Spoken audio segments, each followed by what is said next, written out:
मित्रों, परम पूज्य गुरुदेव परम वंदनीय माता जी की दिव्य उपस्थिति को साक्षी मानते हुए माँ गायत्री के पावन मंत्र के साथ मैं अपनी बात को आरंभ करना चाहता हूँ।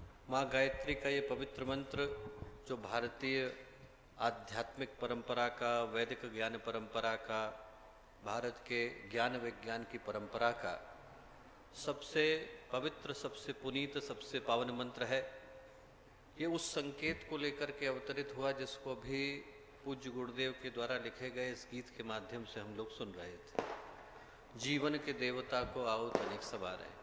गुरुदेव ने कहा कि और किसी देवता को न ढूंढने की आवश्यकता है, न जानने की आवश्यकता है। यदि हम हमारे जीवन के अंदर, हमारे व्यक्तित्व के अंदर उपस्थित, हमारे अंतःकरण के अंदर विद्यमान परमात्मा को, परमेश्वर को, भगवान को, ईश्वर को, उससे एकाकार हो पाते हैं, एक रूप हो पाते हैं, तो ये जीवन अपने आप उस सौभाग्य को प्राप्त करता है जिस सौभाग्य को प्राप्त करने के लिए मनुष्य का जीवन हम लोगों को मिलता है। इस जीवन के रूप में अनेकानेक बंधनों की जो यात्रा है, उन बंधनों को खोलने का मार्ग गायत्री का ये पावन मंत्र दिखाता है।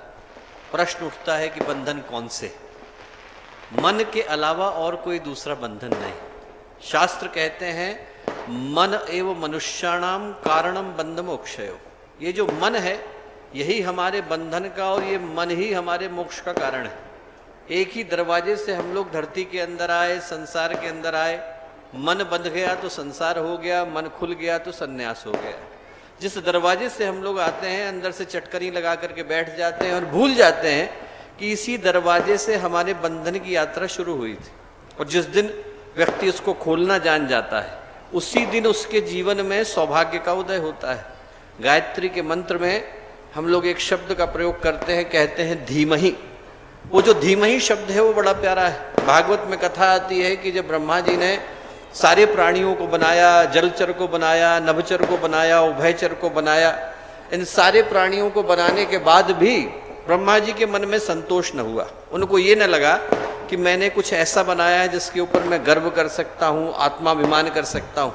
अंत में जाकर के इंसान को बनाया, मनुष्य को बनाया, और बनाते से ही भागवतकार के मुंह से निकला ब्रह्मावलोकधीष्टम मुदमाप देवा। ब्रह्मा जी को इंसान को बनाने के बाद बड़ा मोद मिला, संतोष हुआ। क्यों? क्योंकि इंसान के अंदर उनको वो दिखाई पड़ा जो अन्य प्राणियों के अंदर नहीं था। उसको शास्त्र कहते हैं धिषणा। धिषणा से शब्द आया बुद्धि, बुद्धि से शब्द आया धीमहि मेधा। हमारे अंदर की वो क्षमता जो हमें कण कण के अंदर छुपे भगवान को, अपने अंदर छुपे भगवान को, आपके अंदर छुपे भगवान को देख पाने की शक्ति, सामर्थ्य प्रदान करती है। और उस पथ पर चलाने का जो मंत्र है वो गायत्री का पावन मंत्र है। भूल करके हम लोग बैठ जाते हैं कि बंधन हमारे ही बांधे हुए हैं, किसी और के बांधे हुए नहीं। जिन जगहों से हम लोगों ने उलझनों की शुरुआत करी उन्हीं जगहों से समाधान की शुरुआत होती है। एक कथा आती है बहुत प्यारी। एक व्यापारी था, रेगिस्तान के अंदर ऊंटों का काफिला लेकर के जाता था। एक जगह पर रुका, शाम ढल रही थी, ऊंटों को बांधना जरूरी था। बांधने शुरू करे तो 99 के 99 ऊंट बन गए, 100वां खाली रह गया। 100वें के लिए रस्सी नहीं थी। परेशान होकर के इधर उधर देखता था कि एक संत वहां से गुजरे। संत ने पूछा क्यों परेशान हो? बोले 99 बंध गए हैं, 100वें के लिए रस्सी नहीं है। संत बोले रस्सी नहीं है, तुमको पता है, मुझको पता है, ऊंट को थोड़ा ही पता है। उनने धीरे से ऊंट की गर्दन नीचे करी, अभिनय किया कि उसकी गर्दन में रस्सी डाल रहे हैं। खंबे के चारों ओर अभिनय किया कि खंबे से बांध रहे हैं। ऊंट को लगा कि बंध गया, शांत खड़ा हो गया। व्यापारी जाकर के चैन से सोया। सुबह का समय हुआ। जब सुबह का समय हुआ तो उसने सोचा कि अब आकर के खोलूं। 99 के 99 ऊंट खुल गए। जो नकली रस्सी से बंधा था वो ऊंट नहीं खुला। पुचकार लिया, धक्का दे दिया, थपथपा लिया, डंडे मार लिए, अपनी जगह से नहीं हिला। जो करना था वो कर लिया। परेशान होकर के दोबारा गया संत के पास पूछने के लिए। संत बोले वो नकली रस्सी से बंधा है, तुमको पता है, मुझको पता है, ऊंट को थोड़ा ही पता है। दोबारा गए, जा करके दोबारा अभिनय किया कि उसके गर्दन से रस्सी को निकाल रहे हैं, खंबे से खोल रहे हैं, ऊंट चल दिया। ऐसे ही दोस्तों हम लोग भी नकली बंधनों से बंध गए। बांधने वाले हम, खोलने के लिए किसी और की प्रतीक्षा करते हैं। जिस रस्सी से हमने अपने को बांधा, उसी रस्सी से हमें अपने आप को खोलना भी पड़ता है। गुरुदेव के पास एक व्यक्ति आया, उनसे बोला कि गुरुदेव सिगरेट पीने की आदत है, छूटती नहीं है। गुरुदेव बोले बाजार से खरीद करके लाया कौन? मैं। मुंह में लगाई किसने? मैंने। जलाई किसने? मैंने। तो दूसरा कैसे छुड़वाएगा बेटा?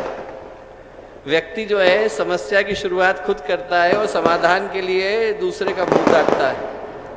गायत्री का मंत्र याद दिलाता है कि हमारे जीवन में सौभाग्य की जो शुरुआत है वो हमारे ही द्वारा लगाए गए बंधनों को खोलने से होती है। और हम लोगों का सौभाग्य रहा कि एक ऐसे महामानव के साथ, एक ऐसी अवतारी सत्ता के साथ, एक ऐसी ईश्वरी विभूति के साथ, हर वो व्यक्ति जो यहाँ आकर के बैठा, मैं कहूँगा कि जब भी एकांत के क्षण हो तो स्मृति करके देखें कि जब गुरुदेव से नहीं जुड़े थे तो हमारे जीवन की यात्रा क्या थी। जो जीवन में सौभाग्य अवतरित हुआ, जहाँ पर हमें ये पता चल पाया कि जिन परेशानियों के लिए, जिन समस्याओं के लिए, जिन चिंताओं के लिए, जिन उलझनों के लिए हम लोग संसार का, दूसरे का मुंह देखते हैं, उनको खोलने के लिए हमें किधर और देखने की आवश्यकता नहीं, अपने ही अंतःकरण में उतरने की आवश्यकता है। जो अपने भीतर उतरा, जिसने अपने जीवन के बंधनों को खोला, उसके जीवन में सौभाग्य का उदय होता है। और वो मार्ग संत दिखाते हैं।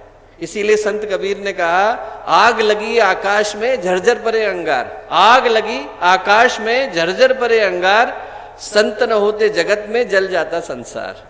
यदि संत न होते तो संसार जल गया होता, औरों का जलता न जलता हमारा तो जल ही गया होता। हमारे संसार को शांत पथ दिखाने वाले, सौभाग्य का मार्ग दिखाने वाले पूज्य गुरुदेव और वंदनीय माता जी, जिनने हर उस व्यक्ति को जो अपने जीवन में, जीवन के पथ को न जानते हुए आक्रांत था, व्याकुल था, उद्विग्न था, उसको जीवन का पथ दिखाया। ऐसे अभूतपूर्व चिंतक, विचारक, महामनस्वी पूज्य गुरुदेव और वंदनीय माता जी को स्मरण करते हुए एक बार माँ गायत्री का पावन मंत्र साथ साथ कमर सीधी कर लें, उस शक्ति, उस सत्ता का आवाहन कर लें जो हमें सद्ज्ञान, सद्भाव की ओर लेकर के चलती हैं। माँ गायत्री का पावन मंत्र साथ साथ। ओम